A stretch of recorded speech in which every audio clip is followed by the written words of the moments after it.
Most pavement businesses are leaving a ton of revenue and pure profit on the table because they have no process for how they execute follow-ups in the sales program. And in this video, I'm going to tell you exactly what has worked for me to make you dangerously good at closing more sales with follow-up.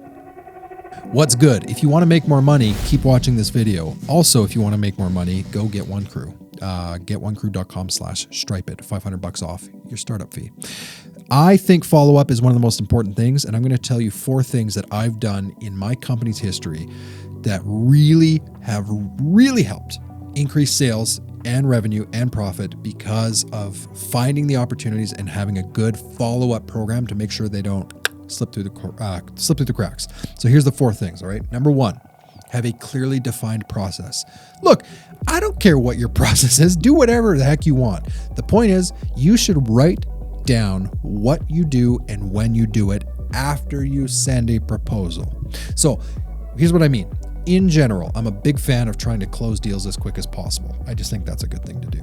So I think there's a lot of things you can do in interacting with your customers, whether it's residential driveways or commercial parking lots, to get them basically sold on the phone or in an in-person meeting. But that's not always the case. Sometimes there's a process for approval. So what happens after you deliver that proposal will significantly impact how much money you make. And if you don't have a clearly defined process, this is what I do at this point. This is what I do after 4 days. This is what I do after 7.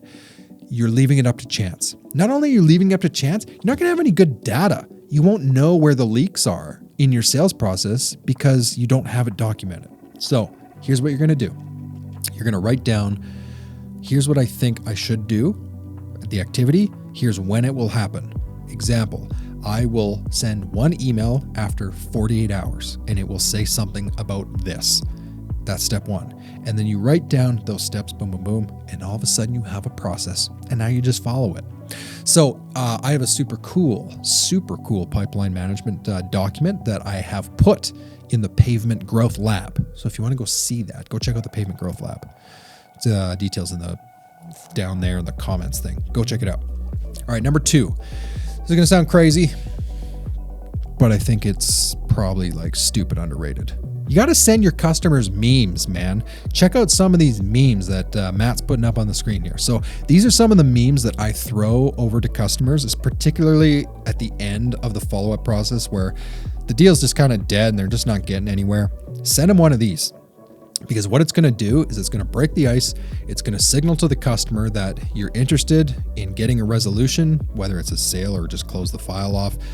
And it's going to probably make them laugh. It diffuses the whole situation. Because if your follow-up process is not sending memes and you're just emailing people, hey, have you made a decision? Hey, any questions I can answer? Hey, just following up. Hey, those are all gross. Don't do that. It's gross. Matt thinks it's gross. Send them a meme instead. It'll guarantee it will make people laugh and you will actually get information. I'm telling you this from firsthand experience. When you send a funny picture of Steve Carell saying, I'm at the line, people will actually respond to you. And that's the whole point of your follow-up. All right. Number 3, this is something I just found recently. Bam Fam. Matt was like, what's Bam Fam? Book a meeting from I ran out of fingers. Meeting. Book a meeting from a meeting. Basically means that you always leave the interaction with your customer with a clearly defined next step. I thought Matt was going to get it. Always have a next step in the process. Don't just say, hey, I'll follow up with you soon, or hey, I'll get that to you ASAP, or hey, great meeting, let's chat again. That's not Bam Fam. When you end the meeting, when you have the next step, you say, thanks for the meeting. I will book a time with you on this day. Let's open our calendars. Let's book a time together. You always keep momentum going in the sales process because what kills deals in pavement, whether it's seal coating or striping, is quotes that just get sent out and they die. They're dormant. They're sitting on some dude's desk or in his email inbox and they just die. The deal dies until the moment they need something, and then they'll just pick the first contractor they can think of. So always book a meeting from a meeting to keep that momentum going. And number 4, this is also mentioned on that sales pipeline document that I have in Skool. Know when to call it quits. Know when to hold up. Know when to fold up. Don't be me, okay? I was the guy for years who would hang on to leads in my CRM and be like, oh, but there's a chance they might sign, they're probably not going to sign. Like, just tell them in an email, hey, obviously something happened, no big deal. Just so you know, I'm going to close off this file. If anything changes, let me know. And two things will come from that. Number one, someone will be like, oh, actually, no, don't close it. Like, we're doing this. Success. Or number two, they ghost you, and you won't waste any more mental energy pursuing something that was never going to close in the first place.